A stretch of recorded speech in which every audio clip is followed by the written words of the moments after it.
Sektori bujqësor në vendin tonë është në rënje, por eksportet e prodhimeve bujqësore janë rritur si në vlerë, ashtu dhe në sasi këtë vit.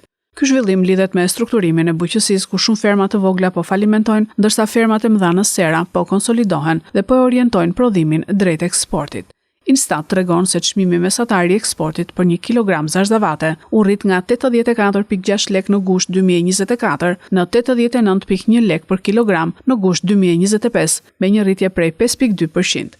Gjatë muajit gusht u eksportuan mbi 5.413 tonë zarzavate nga 3.089 tonë në të njëjtin muaj të vitit 2024, duke shënuar një rritje prej 75% të sasisë së eksporteve.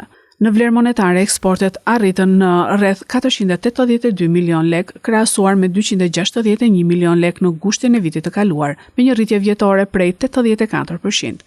Rritja në vlerë, përveç sasisë më të lartë, i atribuohet edhe çmimeve më të mira për prodhimet vendase në tregjet e eksportit këtë vit. Aktorët e tregut shpjegojnë se eksportet e prodhimeve bujqësore janë përqendruar gjithnjë më shumë te tregjet ku çmimet janë më të larta, duke u orientuar drejt kontakteve më fitimprurse.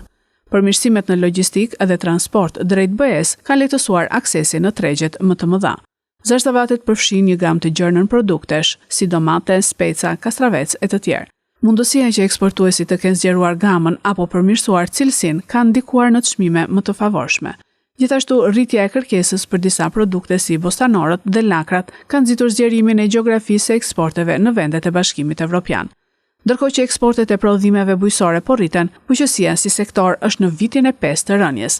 Prej vitesh, fermat e vogla familjare, bujqësore dhe blegtorale po falimentojnë si pasojë të kurrjes së popullsisë në fshat.